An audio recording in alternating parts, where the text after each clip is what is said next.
Showing the bar regulars how easy it is for their drinks to be spiked. Swedish Fish Edition. I just saw that video and it unearthed a repressed memory. I remember very vividly years ago, but this is pre-COVID, that I actually got drugged by some people I used to work with. Hey y'all, welcome back to All Things Jenny. I'm Jenny Yo, and I tell you cannot trust anybody. So this is a bizarre story about this young lady who got roofied by her coworkers. What? What? Do something with it. It's just money coming to me easily. Money coming in and needing me. Money coming in repeatedly. Money coming, it's just money coming. It's just money coming to me frequently. Money coming in to be with me. Money coming in secretly. Money coming, it's just money coming. It's just money coming to me always. Money coming in all day. Money coming in all paid. Money coming, it's just money coming. It's just money coming to me frequently. Money coming in to be with me. Showing the bar regulars how easy it is for their drinks to be spiked. Swedish Fish Edition. I just saw that video and it unearthed a repressed memory. I remember very vividly years ago, but this is pre-COVID, that I actually got drugged by some people I used to work with. And I say some people because I don't know who the exact culprit is, but I know for a fact that I got drugged.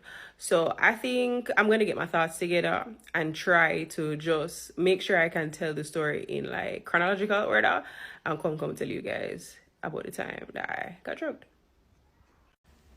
So this is a story on how I got drugged by a coworker, and I'm really telling this story because it's a cautionary tale in that you really can't trust people just randomly. Even if you have interactions with them, you really don't know like really what them depend. You really don't know people depend until like it's time. Like you can't leave your safety in the hands of someone that you do not trust. So you have to just be careful, right? So I used to work as a freelance makeup artist for a production company, and how the shoots were set up, I also interact with a lot of freelance workers as well. So we had at least one shoot a week, sometimes more, but the standard was for the season, one shoot a week. And we all interacted on a weekly basis, right? So before the shoot wrapped, we were having conversations about wanting to do something after work. And I never really had I literally never had any interaction with anyone that I worked with on the production.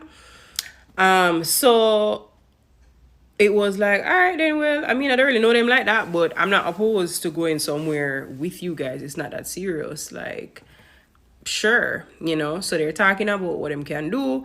It's a Monday, so literally the only two options at that time is Mojito Mondays and Uptown Mondays. So we said, all right, we could do Uptown, maybe do Mojito Mondays. But people know themselves, myself included, if me reach in my yard and me and head out same time after work, I'm not going anywhere. So the plan then morphed into I could go TGI first and then we'll go Mojito Mondays after, which again, no problem. Me that eat a little food, drink a little juice and head out to Mojito after, no worries. In that same group of people that are having the conversation too, one of the guys that's instigating the conversation turns to me and two other people for say, yo, me scoop if we need a ride, so me know. So me tell him say yeah, but I give him like an idea of where I live, right? And he says to me, all right, then cool. Well, based on knowing where the other two people them there, him can scoop them and then scoop me after. I will be the last pickup, and this is the time that they're aiming for. So I'm gonna say, all right, then cool. I never give him the address based on the fact say I know that I'm a flake. And me go in my yard and decide to I'm not going away. So I never wanted someone to turn up at my gate thinking, oh no man, you should come same way. People funny like that. Like you should just come same way. No man, just come. No. So I'm not say nothing till I actually reach home and I'm sure someone left back my yard. Anyway, we decided say TJ, Mojito Mondays. He comes and gets me. The two other people are there. No problem, just as planned. Where I drive and I go, where I go upper Chilitos first. So, me not ask a question, because really and truly, one is not like you're just driving randomly. I'm gonna know where I go. You tell me, say, like almost instantaneously, say where I go Chilitos instead. I don't have a problem with Chilitos. It's not a problem at all. A matter of fact, me that eat a taco and drink a juice right now, no problem.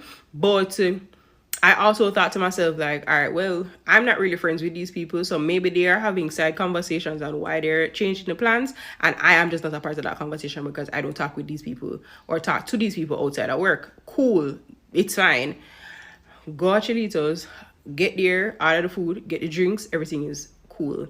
Then now they must say to me, say, yo, where I go TGI, and then we go Mojito. So me think Chilitos was the substitute for the TGI.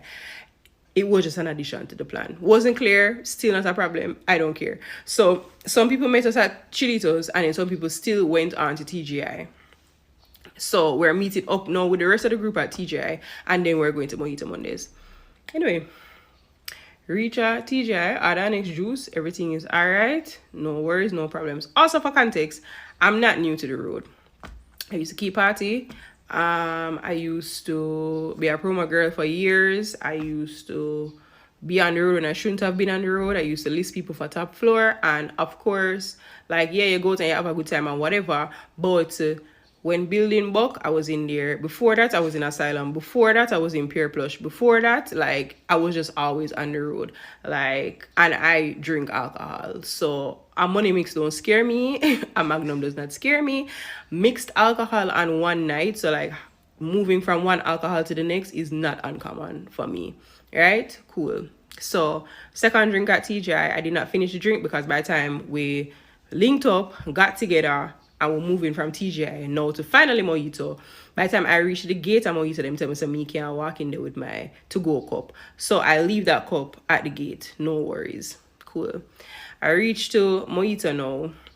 And because it's a large group of us, we have like the little bistro table them, but them join together so that everybody can stand up in one general area, right? But how it stay is not like a square. It's kind of like almost like a U shape. So when I'm talking to people, I'm talking this way and then I'm looking that way. So my juice that is in front of me, I can't say that I'm watching the juice. Because me I look this or me I look this or me I look on the stage, me I look on the DJ, me I look behind the bar, like I'm looking here, there, everywhere, right? Cool. I ordered a Magnum. I cracked the Magnum. I don't drink Magnum hot.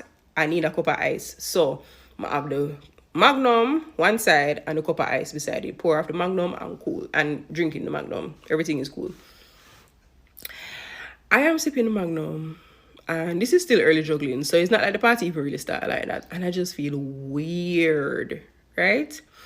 Bear in mind, I was fine at Chilitos. I was fine at TGI. I was fine. Like, we even stood up for a little while, debating whether or not we were going to get a white rum bottle or something like that. Before I even said, I'm not drinking that. We don't know, because me have things to do in the morning. It's a Monday night. A Magnum is fine. So it was still like a lull period in between each drink as well. So me just start feel weird all of a sudden. I never feel like this before in my life. Like, it felt like my thoughts were separating from my vision. Like, it felt like I was in two different minds, right? Like, one part of me is trying to focus to say, oh, Kim, is everything, like, you good? And the other part of me was just like, no, like, I could have laid down still. Like, I could have just closed my eyes and let's just rest here. You're in Mojito Mondays, girl. Like, open your eyes. Like, be present. So me start to walk off now. Somebody, I don't remember who turned to me and say, yo, where you going? I say, I'm going to the bathroom. I'll be right back. When I reach the bathroom, people are yelling me. I don't know who these people are. Not that I don't know them, but I can't see. So I am literally like pushing past to look at myself in the mirror. And when I look at myself in the mirror, I say to myself, yo, I can't see, and I don't know what is going on, and I feel weird. Like, I feel frig up. I need to leave here. So I call my mother, and I said to my mother, yo, as soon come home, just look out for me, right?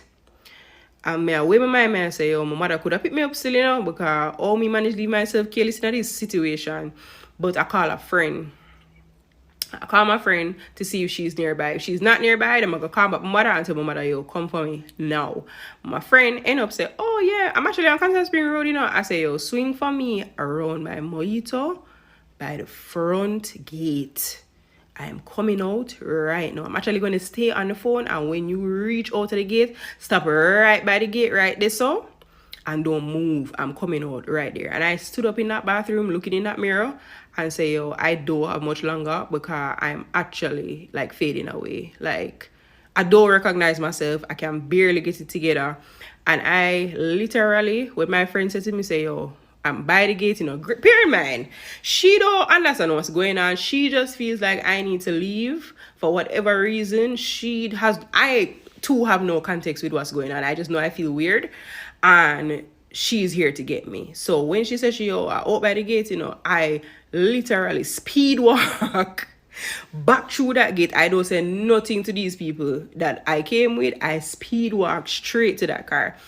And it looked like I got to break this up into 2 parts. So I'll come back with part 2.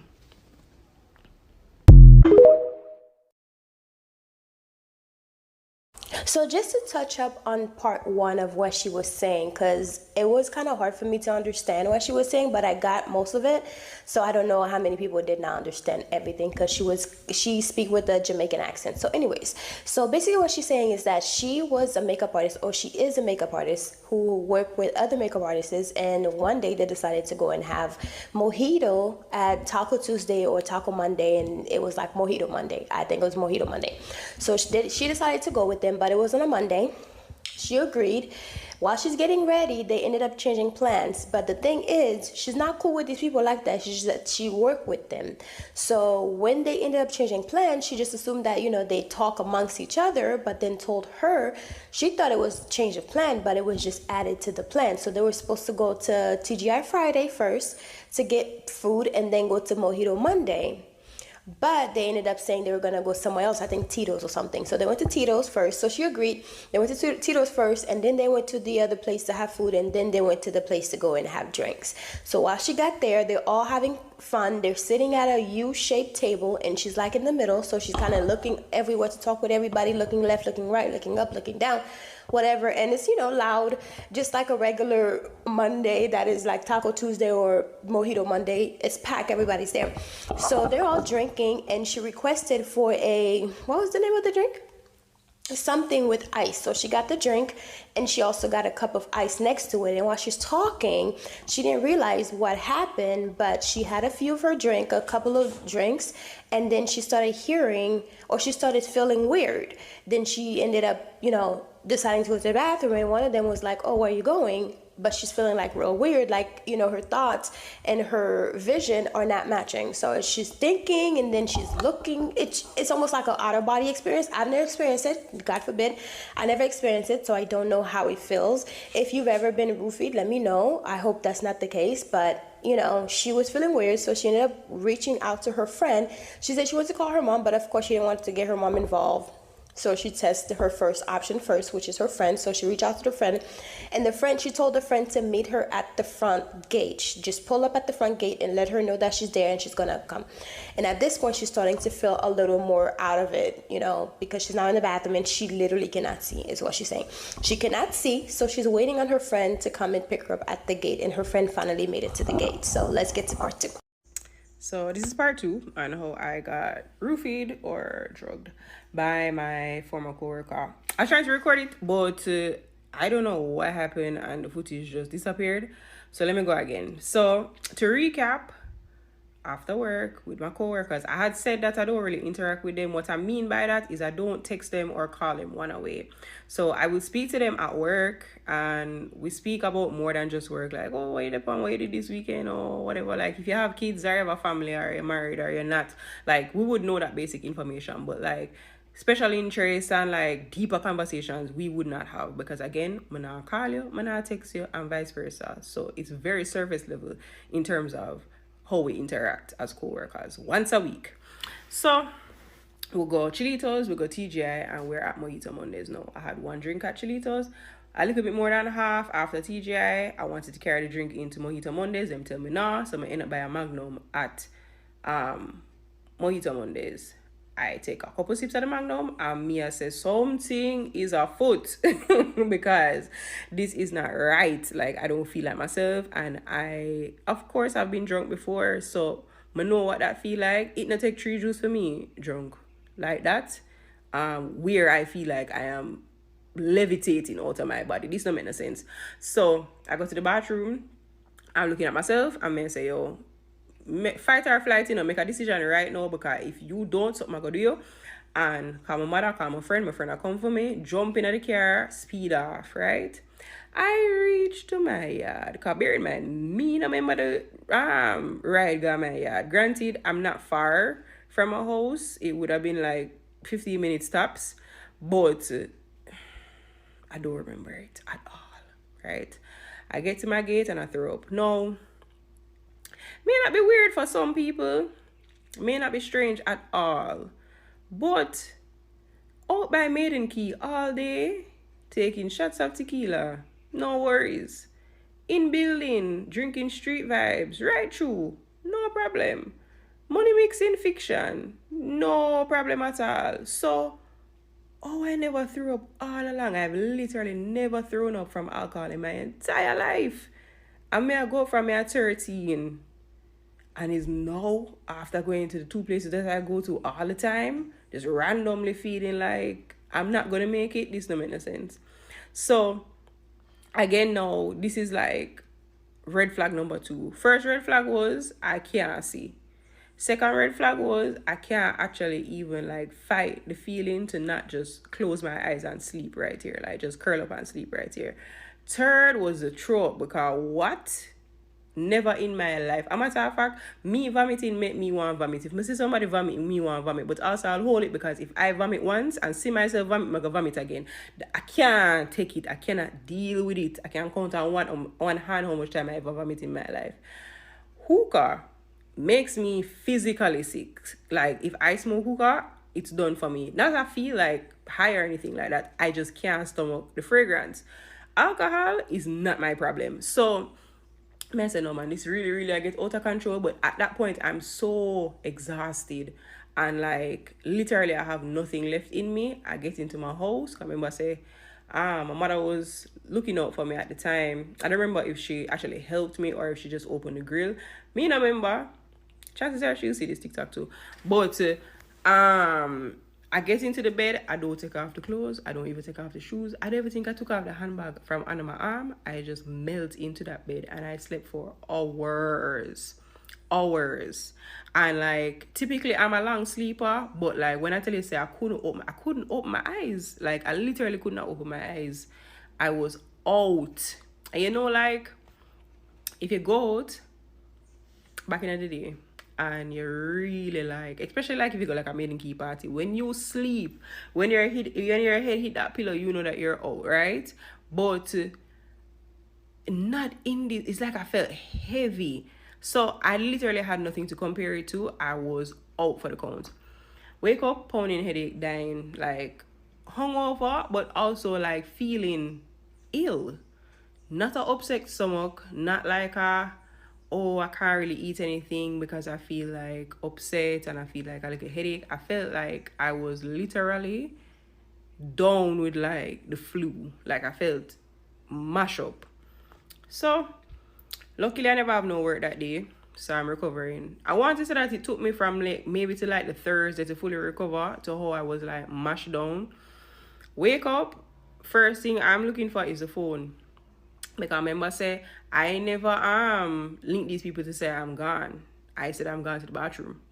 So I am thinking these people are sending out another alert for find me, because me not say nothing to nobody, me not answer the text, I'm not appearing as online. No matter of fact, I wasn't even sure if the phone made it with me, but the last thing me remember is my friend. I say, yo, I'm at the gate. So when me I run to the gate, speed walk, I know I wasn't running. I can't really remember, but I know I wasn't running. Speed walk into the gate. Me no say the phone got there to that point. I don't know what I'm after. So I'm searching for the phone, find the phone. Look in the messages of the phone, nothing. The last message is from my friend saying you should reach home. Okay. what happened to the people that I went out with? Who they do, hey yo, you're good in the bathroom, hey yo, everything alright, yo, you're good for alright. We all wait there. Nothing, not on my phone. So that is the next red flag. Because you can't, I never meted here. Like, I came there with you. So maybe you're just a piece of shit and you don't really business how I get home. But I found it very strange because even someone that's like a terrible person would have probably still make like a sly remark to say, oh, couldn't find you in a car, look like you gone off, like look like you depend your own a thing and gone. Like no, the phone was, there was radio silence. Nobody said nothing to me. And granted, the wider group never heard that I went to the bathroom. I was speaking to one specific set. The people that I was around are like traveled with. So my expectation was not that people were gonna be reaching out to the woodworks to check on me, but nobody at all said nothing. So alright then. Strange, but not the weirdest thing. The weirdest thing was that after this whole incident, those people never spoke to me again. Those people never said a word to me ever again. Like, those people were like, see, I'm blind, because they're like, and granted, to reiterate, we never spoke on the phone. We never had any reason to communicate via phone before that night to just make sure that you have my address, I'm outside, and that type of vibe. We never spoke before that. So the expectation was not that it was going to be like, oh, you're going to link me, outside of just saying, yo, you're good, you're reaching, all right, then cool, later, kind of vibe.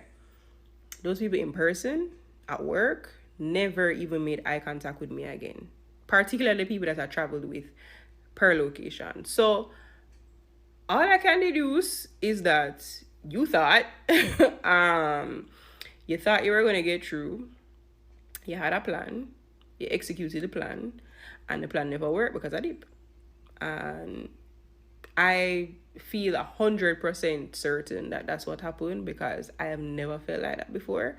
And I have never felt like that since. And I have visited the same places and had the same juice with the same mix. The only thing that was different was the people. So I just have to deduce that that's what happened. And all I will say is that, like, you again literally cannot trust people just because you feel like, oh, them are decent people and them work where I work, so them supposed to alright. Or them are good people because them know so and so and them are friend with so and so. Like, I'm not say you're going to have like divine discernment and be able to like know good people from bad people off rip, but you still at no point in time can leave yourself careless, because you literally never know what can happen when it is that your life is in other people's hands. So yeah, that's the story.